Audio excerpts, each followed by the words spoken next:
Essa gola que não para do caralho.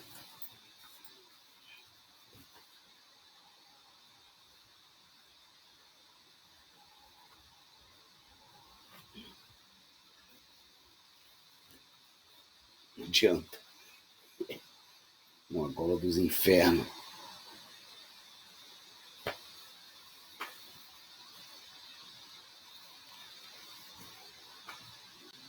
Puta, o que acontece, mano?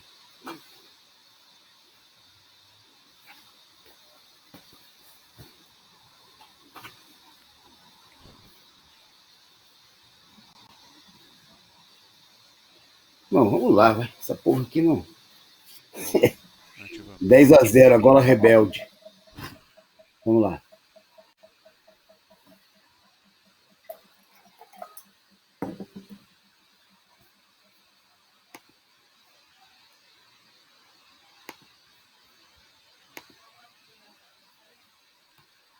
Vinheta.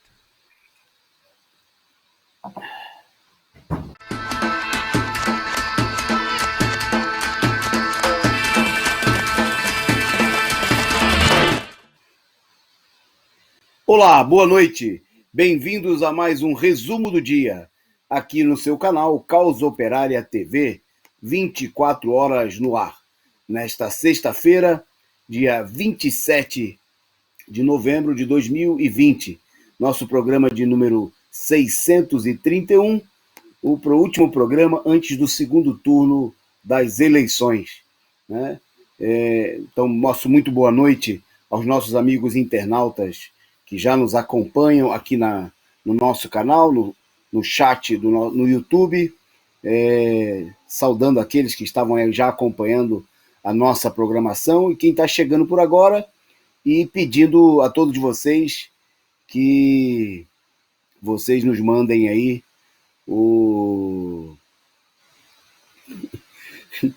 compartilhem o nosso link. Eu estou vendo os comentários aqui que o pessoal falou que estava vazando o som e o pessoal estava me escutando tomar café. Tá bom. Eu não ofereci para vocês que eu não sabia que vocês estavam ouvindo. Então, boa noite para todos vocês aí.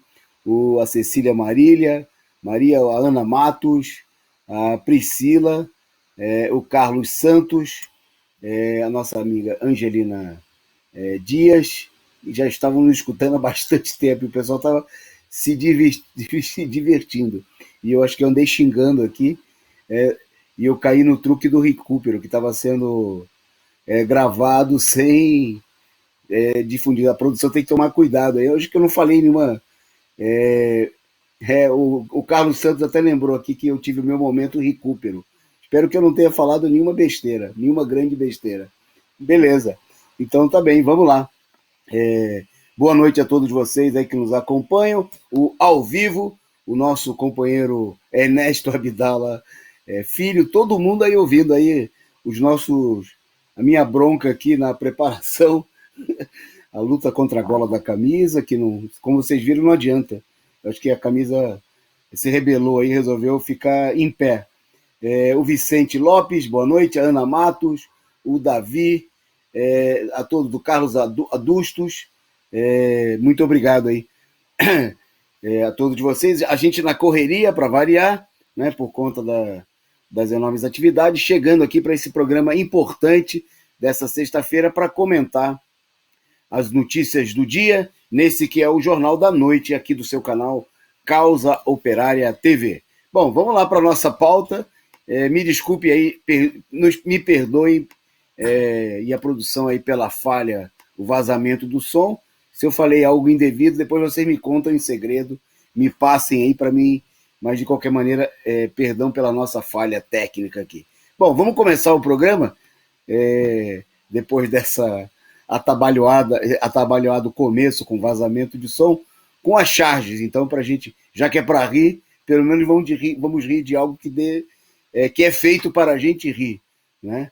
E aí a gente trouxe aí uma charge muito escrachada do nosso amigo J. Camelo, muito mordaz, muito dura, porque um dos temas do nosso programa hoje é o desemprego, né? Então tem uma primeira charge aí, justamente o J. Camelo falando da classe média na fila do desemprego. Então eu acho que eu nem vou ler, porque depois de eu já ter falado coisas impróprias fora do ar, eu vou deixar para vocês lerem aí. Olha só, dois desempregados aí comentando que para sobreviver eles estavam trabalhando, um fazendo faxina no puteiro, né? Dois elementos aí da classe média, depois de terem apoiado o golpe, e o outro, vocês vejam aí o que ele estava fazendo no puteiro, né? No Meretrício, aí na charge, sem perdão, né, do J. Camelo aí, a classe média que apoiou o golpe, que disse que era só tirar Dilma, que tudo estava resolvido. Bom, e a segunda imagem aí, que vocês têm, é uma homenagem, né, do J. Camelo ao Maradona, né? Com a charge, ele diz o seguinte, que a expressão tange legals, né, Leange Lagauche, tem, segundo ele, três sentidos. O anjo canhoto, o anjo da esquerda, com uma conotação política, e o anjo que fica no seu ombro esquerdo dizendo: vamos sair para tomar umas biritas. Então, a interpretação aí do J. Camelo ao próprio trabalho dele, em homenagem aí ao Maradona.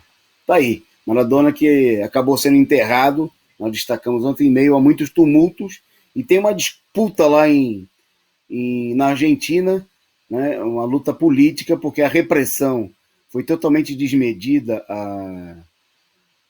diante da multidão, né, que se juntou próximo à Casa Rosada, e aí ficou aí a responsabilidade, o governo da capital acusando o governo federal pela responsabilidade da repressão desmedida contra os torcedores, aquelas pessoas que foram lá prestar sua última homenagem ao Maradona, e por sua vez o governo federal atribuindo a responsabilidade pela repressão desmedida, que acabou levando a antecipação do fim do velório, né, ao governo da própria capital, né? Lembrando que são adversários políticos, embora oriundos aí do peronismo. Bom, mas vamos para a nossa pauta. O nosso destaque do programa de hoje é o fato de que o país está caminhando, e aí tem mais evidências de que o país está caminhando para chegar ao final do ano com 200 mil mortos ou mais, né? Uma situação que mostra, inclusive, um dos aspectos do grande estelionato eleitoral que está sendo concluído nesse domingo, né? Toda uma operação de encobrimento dessa situação, e vem chumbo grosso por aí, né? Então vamos mostrar aqui algumas evidências que foram destacadas aí, não só o aumento de casos, muito grande, mas também um estudo revelando que em meados de outubro, o país já tinha mais de 177 mil mortos, né, além daquilo que era esperado, além da média tradicional até aquele mês do ano. Então vamos falar desse tema. Bom, nós vamos falar hoje, último dia de campanha, em várias capitais acontecendo, e em algumas cidades também que tem segundo turno, acontecendo debates entre os candidatos. Em São Paulo não vai ter debate, né, porque a justificativa apresentada, né, supostamente o candidato do PSOL, Guilherme Boulos, teria contraído Covid-19. Né? Então, como diz o tema aí da nossa chamada do programa, Covid evita debate e ajuda a direita. Nós vamos falar disso aqui. Não é a primeira vez que sinistramente acontece alguma coisa para afastar um dirigente político, ora da direita, ora da esquerda, de um evento de grande importância, que poderia colocar aí um confronto aqui na capital, embora a campanha não tenha sido menos de confronto e mais de trocas de amenidades, né? Com o candidato do PSOL fugindo claramente de todas as oportunidades de confronto, né? Quando essas, inclusive, se apresentaram. Bom, nós vamos falar desse tema aqui, então fique conosco aí. Muito obrigado a vocês que já estão participando do nosso programa. Por favor, compartilhem, divulguem, né? Ajudem, mandem aí as suas mensagens nos grupos de WhatsApp, do Facebook, no Telegram, no Twitter, etc, etc. né? E ajudem a divulgar o nosso programa. Estão dizendo que a Globo não aceitou o debate virtual, mas não aceitou, também já tinha regras lá que estavam estabelecidas e que tinham sido aceitas por ambos os candidatos. Quer dizer, essa cláusula de fuga já estava prevista, né, nas reuniões que antecederam, que organizaram essa situação. Mas nós vamos tratar desse tema. Fiquem aí conosco, né, e vamos ver. Coincidência é meio difícil no mundo que a gente está vivendo, né? A gente viu na última eleição de 2018, teve um candidato que disse que foi esfaqueado e ficou fora dos debates, né? Agora, hoje, nós temos outra situação. Vamos falar disso daqui a pouquinho, vocês podem ir comentando por aí, né? O pessoal, a nossa audiência muito participativa, e claro, nós vamos, como de costume, pedir a vocês que colaborem conosco, né? Que mandem aí a sua contribuição, o seu superchat, a sua figurinha, contribuam na vaquinha da Causa Operária, porque a sua contribuição é muito importante, é decisiva, né, para sustentar esse nosso canal, a luta por uma imprensa livre, independente, revolucionária, sem rabo preso com os patrões e com os golpistas. Bom, avançando então na nossa pauta, destacando aqui que o governador de Santa Catarina foi absolvido do processo de impeachment. Quer dizer, mal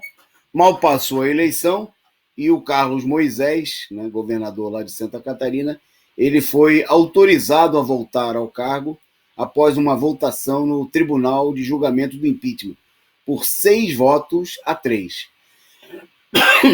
O governador, que é do PSL, né, do partido que elegeu o Bolsonaro, foi absolvido na tarde justamente dessa sexta-feira, né, do seu primeiro processo de impeachment, conforme vinha se desenrolando aí, né, poucas semanas antes do processo das eleições. Bom, com essa decisão, ele pode reassumir, já está reassumindo logo no começo da semana que vem, o cargo, né, e que está sendo ocupado nesse momento pela Daniela Rein, né, aquela que tem um pai nazista e que fez declarações ultradireitistas de caráter nazista e depois disse que não era bem assim, tentou se explicar, né?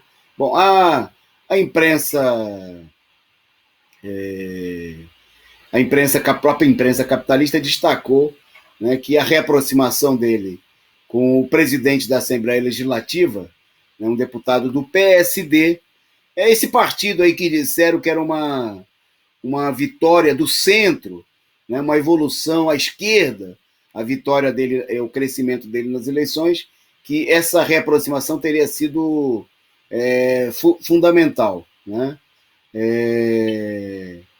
Mas, evidentemente, o próprio afastamento do governador, como nós destacamos aqui a nossa posição, mesmo sendo críticos do um governo que nós somos oposição, um governo de direita, eleito na onda da eleição fraudulenta de 2018, né, junto com o Bolsonaro, eles evidentemente que todo o processo teve um caráter claramente político e uma disputa para chegar a arranjo. Bom, o Tribunal de Julgamento ele era integrado pelos deputados Kennedy Nunes, do PSD, né, justamente do mesmo partido do presidente da Assembleia Legislativa, Maurício Skudlar, do PL, Sargento Lima, do PSL, Luiz Fernando Vampiro, né, MDB, e Laércio Schuster, do PSB. E por 3 desembargadores, né, Carlos Alberto Sivinski, Sérgio Antônio Rizelo e Rubens Schuster. Não, tem mais desembargadores. Cláudia Lambert e Luiz Felipe Show. Vampiro, né, o deputado do MDB, se absteve da votação, enquanto os deputados Lima e Nunes e o desembargador Schuster votaram pela perda do mandato. Quer dizer, só 2 deputados votaram a favor pela perda do mandato, né, e no total dos 10 votos possíveis, aí, pelo menos, o governador acabou retomando ao cargo por 6 votos a 3. Quer dizer, passadas as eleições, feito aí os devidos acordos, pelo menos inicialmente, é óbvio que tem muita água para correr debaixo da ponte, muito acordo para acontecer, né? Muita negociação de bastidores, a direita já ganhou as eleições e aí estão se restabelecendo aí determinadas posições. O pessoal falou até que acendeu uma luzinha muito fraquinha de esperança para o Witzel, né? Diante dessa situação, sabe-se lá se no Rio também não se constroem aí determinados acordos. Finalmente passou aí um dos momentos, embora no Rio, obviamente, tem outras questões em disputa, a situação foi a um nível mais acirrado. Bom, feito esse destaque, que fica muito claro, né, que o caráter, tudo aquilo que estava sendo ocultado aí durante o próprio processo eleitoral, e se restabelecendo aí alianças, né, para sustentar o bolsonarista com setores do PSL, do PSD, do PL e de outros partidos, a direita se juntando para defender seus interesses, também provavelmente pela situação de desgaste em poucos dias do governo lá da governadora, da vice-governadora que assumiu o lugar do Moisés, a Daniela Reina, que andou escorregando aí, denunciando muito claramente seu caráter direitista e também acirrou as disputas internas. Então, precisa ver se a volta dele, pelo menos essa decisão provisória, é um acordo mais profundo entre setores da direita, ou se essa guerra ela vai continuar e se aprofundar aí nos próximos meses. Bom, indo em frente na nossa pauta, vamos entrar já num dos temas centrais dessa noite, que é a situação do genocídio no Brasil, né? Nós temos sempre destacado que não é a pandemia que mata, né? Não é a Covid simplesmente que mata, mas o tamanho, o índice de letalidade, a quantidade de mortos que nós temos no país é resultado, né, de uma política consciente, né, é consequência, né, não é por acaso, da política de deixar a população morrer, adotada pelos governos da direita, não só pelo Bolsonaro, né, mas por todos os governos da direita no país. Né? E nós temos destacado sempre, fizemos novamente aqui essa semana, a comparação com outros países que, mesmo com mais dificuldades econômicas, cercados pelo imperialismo, como é o caso da Venezuela e Cuba, onde há uma política de enfrentamento com enormes dificuldades dessa situação, há mortes, há muitos casos, mas nem de longe se aproxima do índice de letalidade que nós temos no Brasil e em outros países, inclusive em países capitalistas muito desenvolvidos, como é o caso dos Estados Unidos. Bom, tem o quadro aí, a produção vai colocar para a gente o quadro, que era o quadro de hoje à tarde, né? Mas é importante que é para sinalizar, né? Quando o Ministério de Saúde divulgou aí o país com 171 mil, né? Eram dados até somatório até ontem, né? 171.460. Bom, isso aí já ficou para trás, né? Infelizmente, esses dados aí que mostram 171.460 mortos, né, com o estado de São Paulo chegando aí aos quase 42 mil mortos, em segundo lugar em número de mortos, o Rio de Janeiro com mais de 22 mil, em terceiro, né, é interessante que se a gente fica várias semanas sem acompanhar de perto, vejam só que em números de mortos, Minas Gerais, onde houve toda uma política de contenção dos números, de não divulgação lá atrás, né, já tem quase 10 mil mortos depois das eleições. Né? E, quer dizer, 10 mil mortes divulgadas no total depois das eleições, com mais de 406 mil casos. Né? E, logo em seguida, em número de mortos, aparece aí o Ceará com 9.500 mortos, né? Quer dizer, são números gigantescos, mas, bom, esse número, como eu falei, eles eram os números divulgados à tarde pelo Ministério da Saúde. Já agora à noite, né, o consórcio da imprensa golpista, junto com as secretarias de saúde, divulgou aí que o país chegou a 171.998 mortos. Quer dizer, infelizmente, a essa altura, desde que começou o programa, infelizmente já morreram mais pessoas. Nós já temos, com certeza, em números oficiais das secretarias de saúde, mais de 172 mil mortos. Nas últimas 24 horas foram registradas 501 mortes, né? E a variação segue, na média, nos últimos 7 dias, são de 477. Né? Bom, nas últimas 24 horas foram confirmados 33.500 casos, né? E a média de novos casos nos últimos 7 dias, ela cresceu 13%. Né? Desculpe, a média de 31.500 casos, e a variação é de mais 13% nos últimos 14 dias. Mas um dado muito importante que nós queremos destacar aqui no programa de hoje, tem duas questões muito importantes. Primeiro é o seguinte, um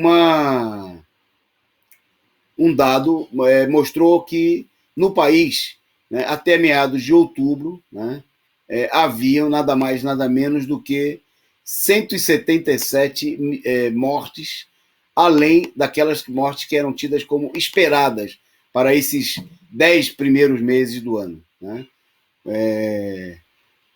Então, os dados exatos são os seguintes, segundo divulgados hoje. O Brasil teve 177.200, né, mortes além do esperado em 2020. Isso até outubro de 2010. Isso representa 25% a mais do que a comparação com o ano, quando comparado com os anos anteriores. Né? Esses dados são de um painel do Conselho Nacional de Secretários de Saúde, né? E, bom, tem estados onde o percentual em relação ao ano anterior chega a ser 58% maior, né? Bom, e para a gente ter ideia, né, a situação ela se desenvolve, é absurdamente grande a diferença em São Paulo, por exemplo, o estado mais populoso, houve 17% de óbitos a mais do que os esperados. Né? Bom, então isso aí está mostrando o seguinte, que na média dos últimos anos, fazendo uma comparação em relação ao ano anterior, mas também a progressão ocorrida em relação aos últimos anos, o país teve 177 mil mortos até outubro. E por que é importante esse dado? Porque até o meados de outubro, quando foi feita essa comparação, esse estudo, o país tinha 153 mil óbitos pela Covid, né? E 171 mil óbitos a mais. O que significa isso? Que nós temos aí uma defasagem de pelo menos 18 mil óbitos que não foram computados como sendo de Covid, mas que mostram, obviamente, um agravamento da situação de mortes a mais que não estão sendo consideradas, né? Que podem ser atribuídas a pessoas que morreram sem que se registrasse pela falta de exames que eram Covid, ou até pessoas que morreram por outras doenças, né, diante da crise causada no sistema de saúde pela falta de atendimento, né, diante da enorme pandemia, da enorme crise e da falta de medidas adotadas pelos governos. Bom, um outro dado importante é o seguinte, pela primeira vez o estado do Rio Grande do Sul tem um mapinha aí que mostra o Rio Grande do Sul todo tingido de vermelho. Né? O Rio Grande do Sul declarou, né, nessa sexta-feira, alto risco, bandeira vermelha, né, em todo o estado. É a primeira vez que isso acontece em 30 semanas, que as 21 regiões do estado foram classificadas como estando em risco alto diante da pandemia. Né? E o próprio governador Tucano disse que o estado está vivendo uma segunda onda da pandemia. Quer dizer, na realidade, a situação claramente escamoteada e contida antes das eleições.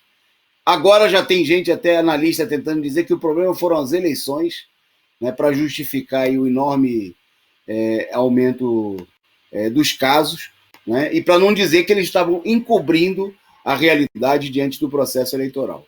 Bom, um outro dado muito importante nesse momento, que mostra o quanto a situação está fora de controle, é que a ocupação de leitos para UTI com Covid-19 atingiu 94% na rede do SUS no Rio de Janeiro e mais de 90% nos hospitais privados. Quer dizer, a situação ela está... É bom lembrar, né, que o estado do Rio de Janeiro desmanchou todos os hospitais construídos, hospitais de campanha, né, supostamente criados para promover aí um combate a essa situação, né? E como nós destacamos aqui, ficou evidente que o hospital era só para fazer campanha, né? E enganar a população, e que agora, né, quando a população precisa do atendimento, como também lá atrás, quando precisava, não tem hospital nenhuma, né? Foi mais de 1 bilhão de gastos aí nesses hospitais que foram desmontados, né? A mesma coisa aconteceu aqui em São Paulo, e nós estamos vendo aí a explosão de casos. Então, só para fazer a conta, veja só, em outubro a gente tinha 18 mil era a diferença entre o número de mortos a mais e o número de mortes computadas lá naquele momento. Se a gente somar 18 mil, né, só 18 mil, sem contar que a diferença, obviamente, terá aumentado nesse período aí de mais um mês e meio, né? Então, digamos que a gente somasse aí por essa proporção 20 mil casos a mais. Nós já teríamos, com os 172 mil mortos computados hoje, mais de 192 mil mortes. Vocês entendem? Entre aqueles que são computados como sendo mortes pela Covid e pelo menos 20 mil casos que não estão sendo considerados, mas que cresceram no total de óbitos no país. Bom, mas nós ainda temos um mês, no momento em que a situação está disparando, em que nós temos uma média de mais de 500 mortos por dia, quer dizer, e que aponta aí um crescimento de casos que, infelizmente, apontam para uma perspectiva de crescimento dessa situação. Quer dizer, o que mostra e indica claramente, né, que o país está sendo condenado a chegar ao final do ano com mais de 200 mil mortos, né? Um número absurdo, não há nenhuma política de emergência diante da situação, senão a tentativa de encobrir essa realidade, como nós vimos na campanha eleitoral, e continuam as autoridades aí, né, do governo ilegítimo do Bolsonaro, e da mesma maneira nos governos estaduais, procurando escamotear. Bom, o governo Dória, cinicamente aqui em São Paulo, anunciou que só na segunda-feira vai anunciar novas medidas, que é para não esconder, para não divulgar agora, melhor dizendo, durante o processo eleitoral, que a situação, assim como a gente viu aí no caso do Rio Grande do Sul, está totalmente fora de controle, está vermelha, né, está ficando insuportável em todos os lugares, como já é o caso do Rio de Janeiro, que a rede hospitalar está a ponto de colapsar e não ter condições de atender, né, no setor de emergência. Já tem filas na rede pública com mais de 200 pessoas.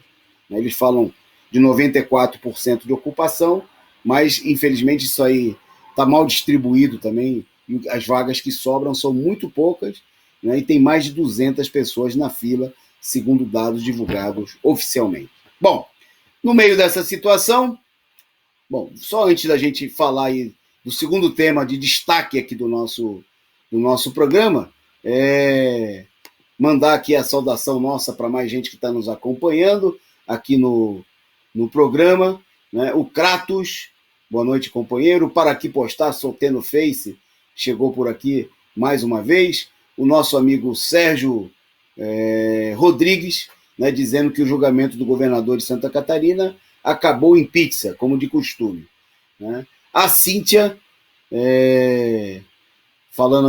retomando o tema do acidente em São Paulo, que nós tratamos, demos bastante destaque no nosso programa de ontem, né, denunciando aí que só tem fiscalização para punir a população e garantir os interesses das empresas de ônibus, né? Quando se trata de defender o interesse da população, nada disso acontece. E como diz a Cíntia aí, a imprensa capitalista escondeu o assunto, porque justamente condena, né, os órgãos de fiscalização e o próprio governo ligado aos empresários da máfia do transporte.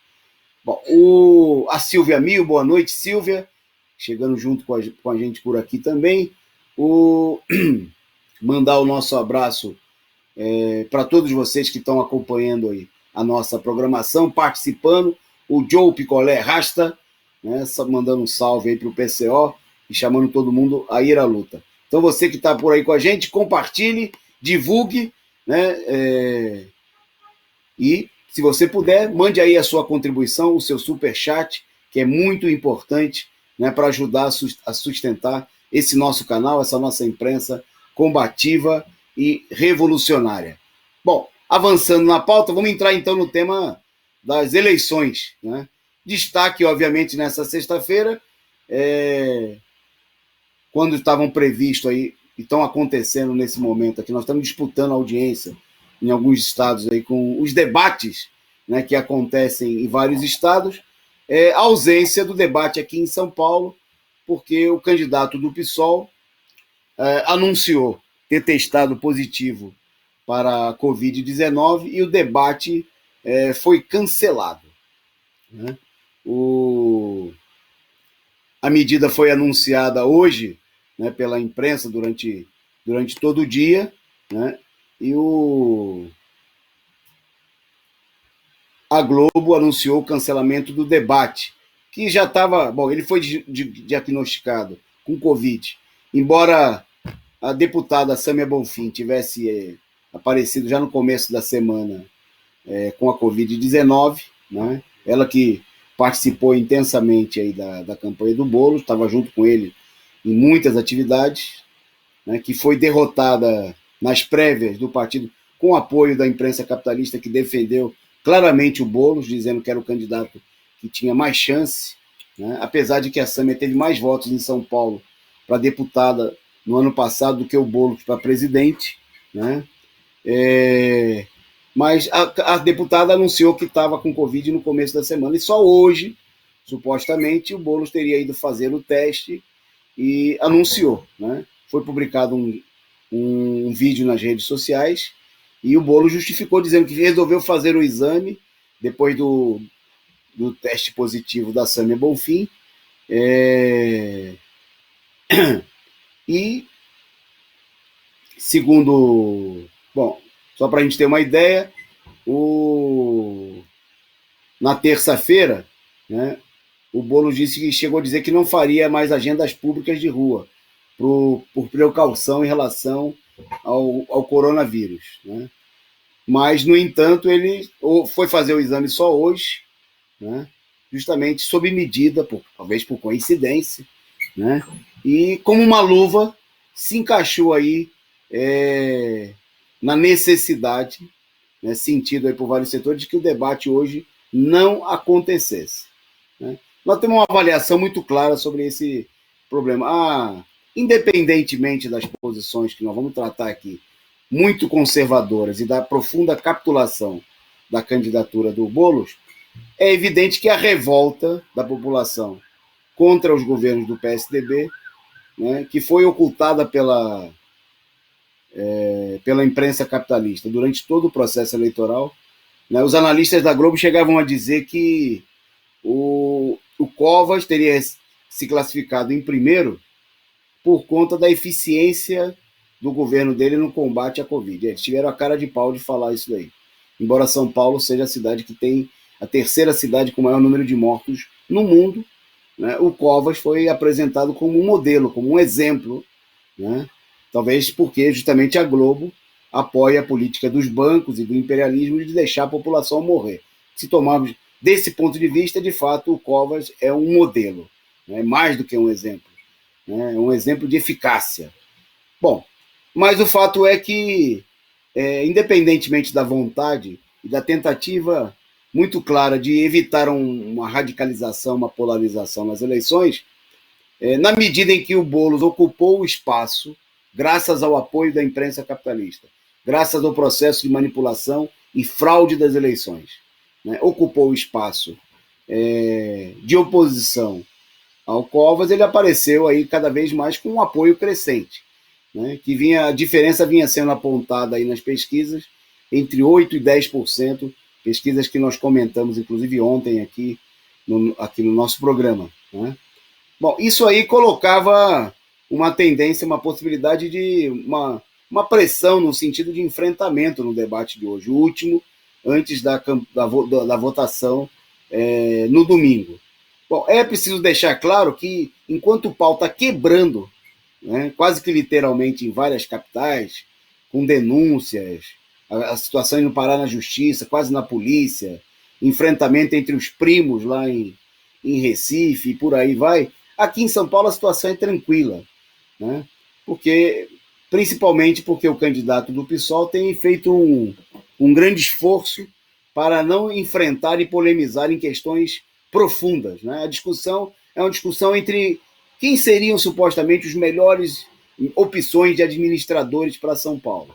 Né? Vou falar disso, por exemplo, diante de acontecimentos importantes, de questões centrais, há uma notória política de fugir e de procurar se apresentar como, por parte do PSOL, do candidato do PSOL, se apresentar como um candidato responsável e que merece a confiabilidade, né, dos capitalistas. Capitalistas, por exemplo, que divulgaram no jornal Valor Econômico um manifesto assinado por 50 empresários, vários deles do setor financeiro, né, em apoio ao candidato do PSOL, justamente pela sua posição de responsabilidade, de compromisso em honrar os acordos, né, feitos pelos os governos anteriores, que ele mesmo declarou em mais de um momento, a sua política de respeitar a famigerada lei de responsabilidade fiscal, né, que estabelece que você tem que deixar a população morrer de fome, sem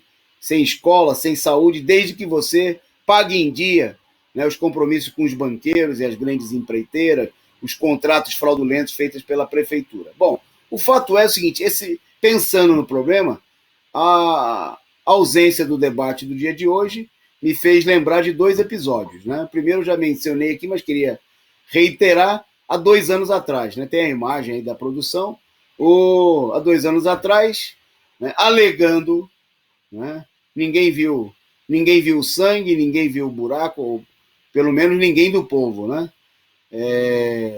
Alegando ter sido esfaqueado, né, o Bolsonaro se colocou de fora dos debates, né, que antecediam as eleições, evitando ter que se confrontar com o candidato do PT, né, e arrumando, inclusive, naquele momento, era um bom álibi para não participar dos debates, né, e até procurava se disseminar aí a ideia de que o candidato era perseguido, era alvo de ataques, etc. e tal. Né? Pode ser só coincidência.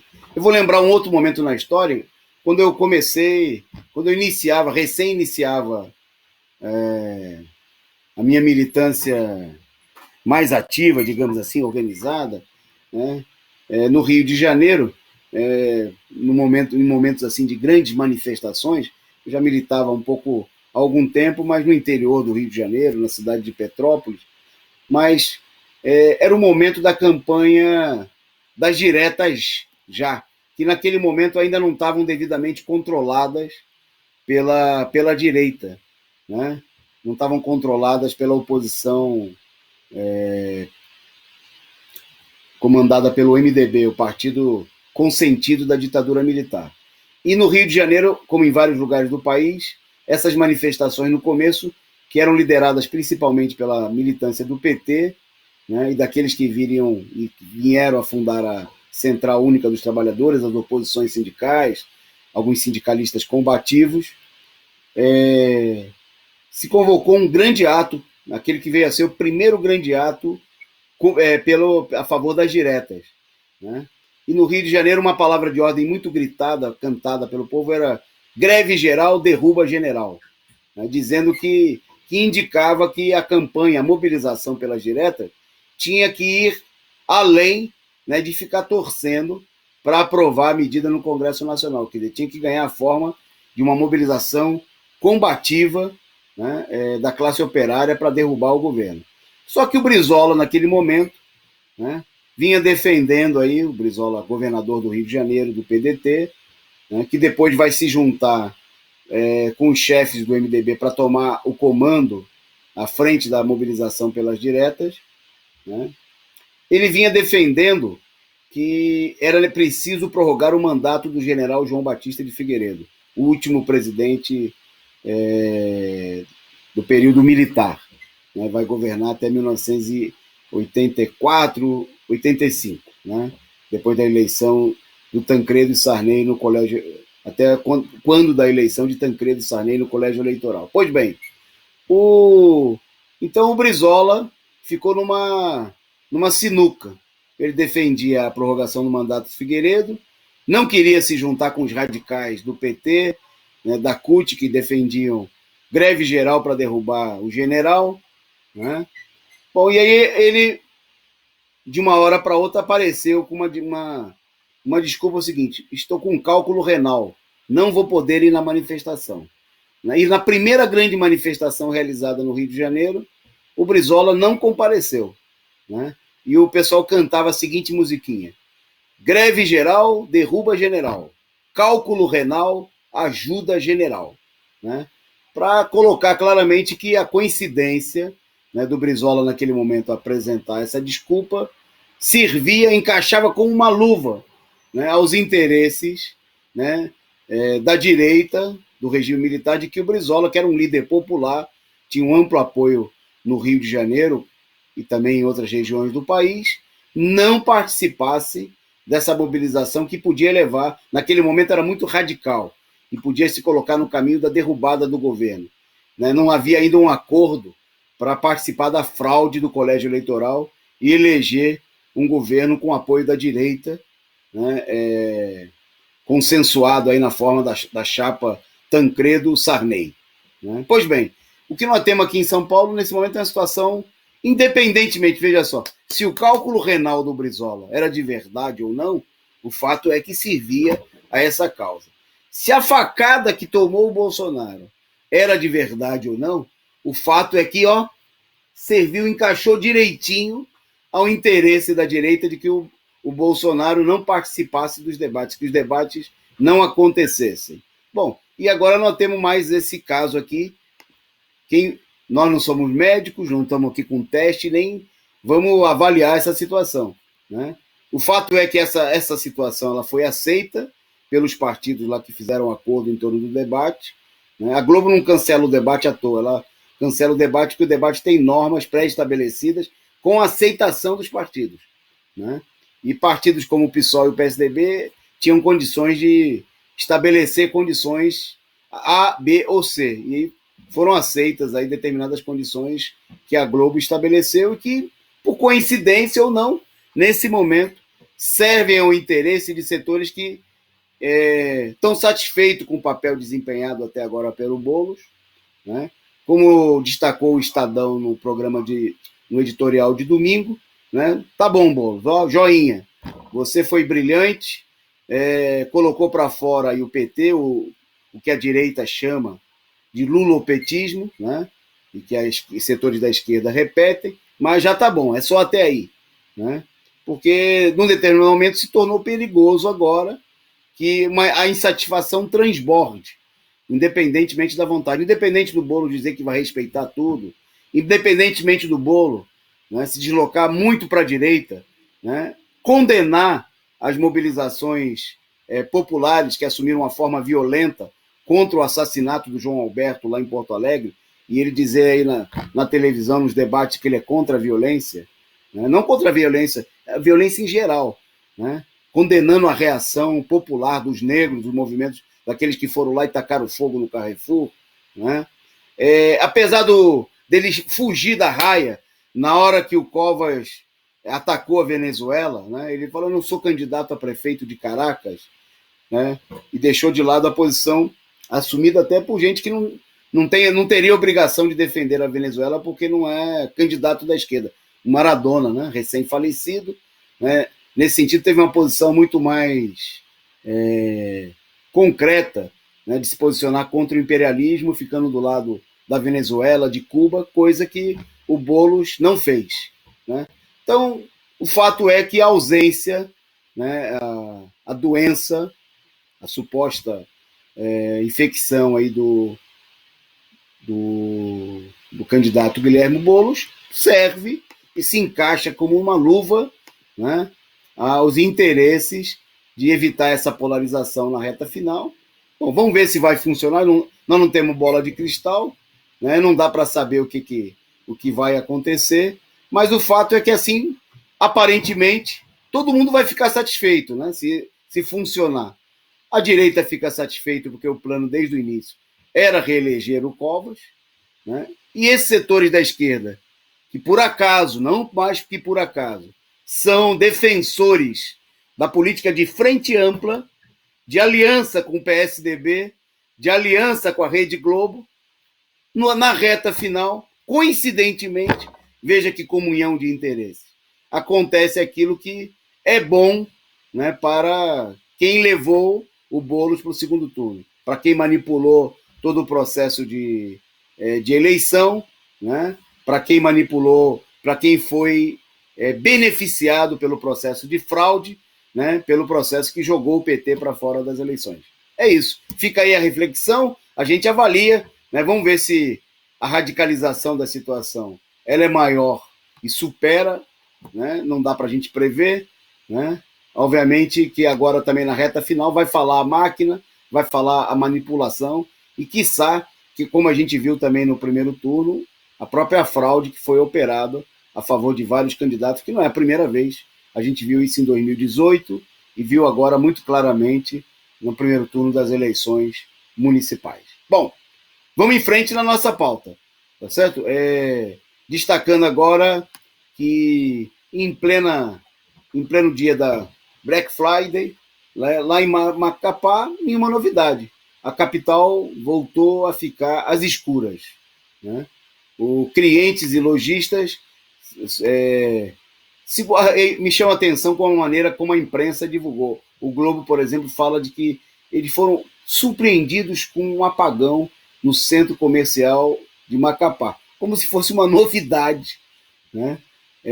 Haver apagão lá em Macapá, depois que a capital, por exemplo, ficou 21 dias sem eletricidade, né? Mas o fato é que foi isso que se deu. Na tarde de hoje, né, o mesmo pessoal que saiu de casa para fazer compras encontrou aí enormes transtornos com a falta de energia no centro comercial da capital.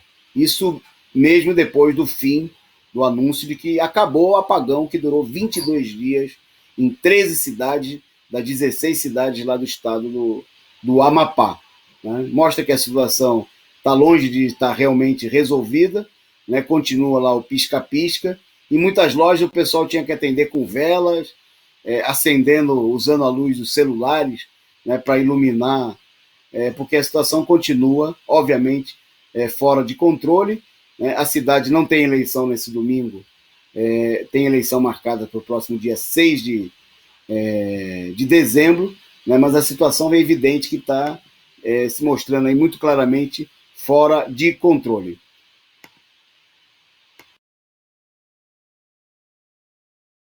Bom, seguindo aqui na nossa pauta, destacando agora os dados mais recentes divulgados sobre o desemprego, né? Foi estabelecido que a taxa de desemprego bateu um novo recorde e chegou em setembro a marca de 14,6%, né? Um número, isso segundo os dados oficiais, atingindo aí 14 milhões e 100 mil pessoas, né? Isso é um acréscimo de mais de 1 milhão e 300 mil pessoas que teriam ficado desempregadas no trimestre de julho a setembro, né? Bom, obviamente que esses números são parciais, né, porque se trata do desemprego formal, da perda de emprego, né? Vocês estão vendo aí a taxa de evolução do desemprego, que teria chegado a 14 milhões e 600 mil pessoas no trimestre de julho a agosto, né, segundo dados divulgados hoje pela Central Única dos Trabalhadores, com com base nas divulgações feitas pelo IBGE, né?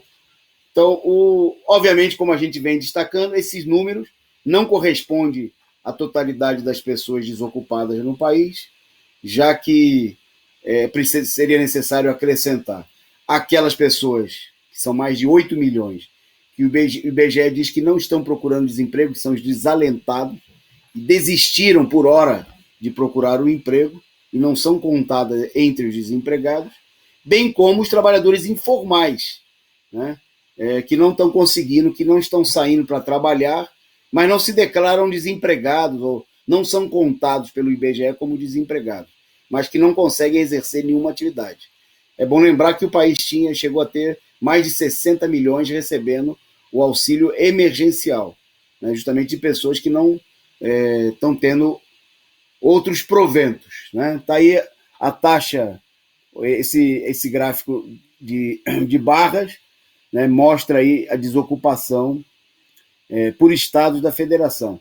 Né? Vocês vejam que os estados do Nordeste, Bahia, Sergipe e Alagoas, lideram com as taxas mais elevadas. Logo em seguida vem o Rio de Janeiro, né? Todos esses aí acima da média. São Paulo próximo da média nacional, um pouquinho acima, né?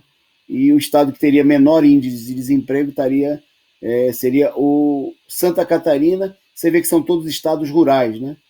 Com maior emprego no campo, Mato Grosso, Paraná, Rio Grande do Sul, Pará, né? Mostrando aí a situação, principalmente na indústria, no comércio, um retrocesso enorme. Bom, o que reforça a necessidade, né, da luta pela redução da jornada de trabalho e por outras medidas efetivas de combate ao desemprego, que só podem ser alcançadas por meio de uma mobilização popular, né, tirando aí os sindicatos da letargia, da paralisia em que eles se encontram, né, repetindo um pouco a política da esquerda, que esteve todo esse período dedicado exclusivamente à questão das eleições, que, como a gente viu, não ofereceram nenhuma perspectiva efetiva para os trabalhadores. Né? Bom, fica muito claro essa situação. Para destacar ainda mais um aspecto da questão eleitoral, queremos destacar aqui a guerra eleitoral lá no Recife. Né? As pesquisas estão indicando aí, na reta final, um empate técnico entre a candidata do PT, a Marília Reis, e o candidato do PSB, né, o primo da família Campos. Né? Bom, a situação, obviamente, evidencia, né, a polarização política. Nós destacamos ontem uma série de ataques, né,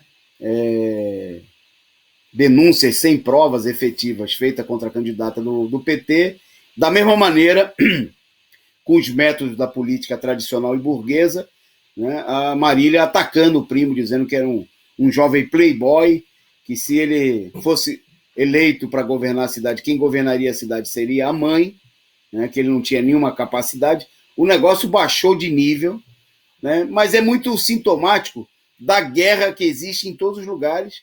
E aí destacaria no Recife 2 aspectos importantes. Primeiro, que é parte importante da operação para tirar o PT da estrada, né? Da política, de um dos grandes objetivos traçados aí pela direita golpista nas eleições, que era promover aí um retrocesso do PT, principalmente dos setores ligados ao Lula, como é o caso da candidatura da Marília Reis, que aparece aí apoiada pelo ex-presidente, né, justamente no estado natal do Lula, e onde ele demonstra aí ter uma das suas maiores bases de apoio em todo o país. Né? Bom, a essa empreitada, como aconteceu de fato em todo o país, se juntaram setores da esquerda defensora da Frente Ampla, como é o caso do PCdoB e do Ciro Coca-Cola Gomes, né, que estão apoiando aí o candidato do PSB que deu votos pela cassação, pelo impeachment da presidenta Dilma, né, e que apoiou aí vários dos projetos de reforma da direita em meio ao golpe. Né? muita gente vai destacar, não, o PSOL não está nessa aí, o PSOL não está na chapa do... Mas é bom se dizer que, em nível nacional, PSOL e PCdoB e Ciro Gomes, o PDT, andam juntos e de mãos dadas, né? E, inclusive, não só entre si, mas também com o PSDB, com a Rede Globo, com os outros setores que compõem a frente ampla, né? Frente ampla que tem setores envolvidos aí numa outra empreitada muito grande, né? O Intercept, né, divulgou hoje uma reportagem muito interessante sobre a eleição de pelo menos 147 jovens, né, eleitos, a manchete do Intercept de jovens eleitos a serviço das elites, né, destacando o papel do movimento Renova Brasil, né, que foi criado há 3 anos, né, por milionários interessados em supostamente renovar e melhorar os quadros políticos do país. Olha, milionários cheios de boas intenções, né, milionários que não estariam atuando na política visando obter ganhos materiais, né, milionários diferentes, né, de coração bondoso. Bom, obviamente que é a fraude, nós já vimos em 2018, o Renova Brasil anunciou que teria formado 133 estudantes, né, dessa nova política e conseguido eleger 17 dos seus candidatos. O mais destacado desses candidatos foi a deputada federal Tabata do Amaral, aqui de São Paulo, do PDT, né, que, para mostrar como ela não... Né, era o interesse desse movimento era formar gente para a nova política, né, a Tabata, integrante dessa nova política, votou a favor de todas as medidas da direita fundamentais no Congresso Nacional, como foi o caso da reforma da Previdência, né? Andou aí, inclusive, se engraçando, aparecendo ao lado do Dória, né, defendendo aspectos políticos da política do governo, endossou, né, a suposta política científica do governo do Estado que mais mata gente em todo o país pela Covid-19, bom, mostrando que o Renova Brasil, que os pupilos da Renova Brasil, né, financiado aí por esses milionários, nada mais são do que apoiadores da política da direita golpista, né, que já não consegue se apresentar diretamente, né, sobre aparência de partidos tradicionais, como é o caso do próprio PSDB e de outros, e que precisaram se disfarçar, criar um movimento supostamente de renovação. Bom, nesse ano aqui, o Renova está dizendo, está anunciando como um balanço, que teriam chegado a eleger 147 dos seus alunos, né? 10 dos quais teriam sido eleitos como prefeitos, né? E, portanto, provavelmente os outros, mais de 137 vereadores, né? Bom, e, obviamente, que a imensa maioria eleito diretamente por siglas da direita, né? Embora o movimento tenha seus braços aí como um polvo em várias agremiações partidárias, inclusive algumas que se dizem, que procuram se apresentar como sendo da esquerda. Bom, entre os apoiadores desse movimento estão empresários, por exemplo, citados aí pelo Intercept, como Eduardo Mufarrege, que foi um dos idealizadores do grupo, do Renova Brasil, e que era sócio de uma grande gestora de investimento, a Tarpon, que já chegou a administrar cerca de 10 bilhões de reais, né? E que comprou o braço da educação, veja só, do Grupo Abril. Abril Educação por 1 bilhão e 700 milhões de reais.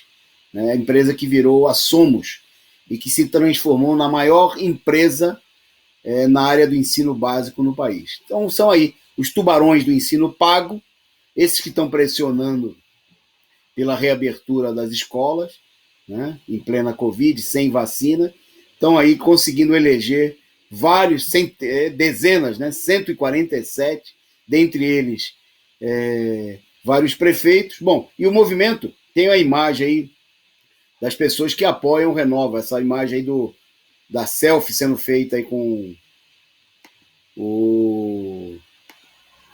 se aparece em destaque aí o Paulo Artung, o Eduardo Mufarrege, que é o empresário que nós citamos aqui, a Tayana Dantas e o Luciano Huck, né, que tiveram presença constante aí, né, em eventos do Renova. Né. Um esquema que foi montado, como a gente destacou, né, por políticos, elaborado aí com a participação de políticos escolhido a dedo. Eles destacaram aí, entre os políticos que participaram da armação de todo esse esquema, estão o ex-prefeito de Belo Horizonte, o Márcio Lacerda, que hoje está sem partido, esteve no PSB e é apontado como um dos cupinchas do PSDB, do Aécio Neves, lá em Minas Gerais. A ex-senadora Ana Amélia, que foi candidata a vice do Geraldo Alckmin, e o ex-ministro Alexandre Baldi, que também é do PP. Quer dizer, tutti bona gente, né? Uma verdadeira máfia, os setores que participaram aí dessa articulação. Opa, estão me dando um sinal que chegou a minha hora. Deixa eu só então dar duas rapidinhas aqui para a gente destacar. Bom, o Trump, são duas notas internacionais, né? Depois dessa armação, de falar aqui toda essa armação no processo eleitoral fraudulento que termina no domingo. Nos Estados Unidos, a eleição fraudulenta parece que está a caminho de ter um desfecho, com o Trump anunciando que vai deixar a Casa Branca se o colégio eleitoral confirmar a eleição de Biden. Né? Bom, mas eu só queria... Nós vamos deixar para o programa de domingo, mas vou anunciar para vocês aqui. O destaque mesmo no domingo é um estudo que mostrou essa semana que o país tem 50 milhões de pessoas em situação de fome. Né? No momento que a Covid disparou e já passou aí está chegando a cerca de 265 mil mortos, né? Os Estados Unidos estão colecionando mais esse índice catastrófico, né? De mais de 50 milhões de pessoas em situação de fome, no país mais rico do mundo. Né? É um percentual, obviamente, muito menor do que os 85 milhões reconhecidos de situação de fome no Brasil, né? Mas é um número gigantescamente alto, né, pelo nível de riqueza daquele país. Mas no meio dessa crise toda, o Trump dizendo que vai deixar a Casa Branca, e no domingo vocês não deixem de assistir, né, nós vamos falar do balanço das eleições, mas já vamos tratar desse tema da fome nos Estados Unidos e em outros lugares do mundo. E por último, nosso destaque aqui para encerrar, funcionários da Amazon fizeram protesto hoje, né, em pleno dia da Black Friday, em vários países do mundo. Né? Eles pediram aumento de salário e melhores condições de trabalho. Né? A iniciativa foi tomada principalmente uma coalizão de 40 entidades, né, que pede que a empresa ofereça melhores condições de trabalho e adote práticas sustentáveis. Né? Os protestos estavam previstos para acontecer em 15 países, inclusive no Brasil. E nós vamos falar sobre o balanço dessa mobilização, com certeza, nos nossos próximos programas. Eu agradeço a todos vocês pela participação, pela presença. Né? Convido todo mundo a assistir amanhã a análise política da semana com o companheiro Rui Costa Pimenta, a partir das 11h30, aqui no nosso canal Causa Operária TV no YouTube.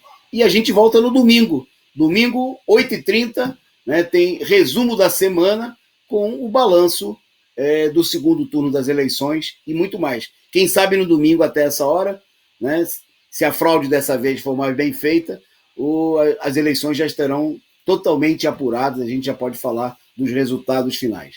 Um abraço para todos vocês, até domingo e um bom final de semana de luta.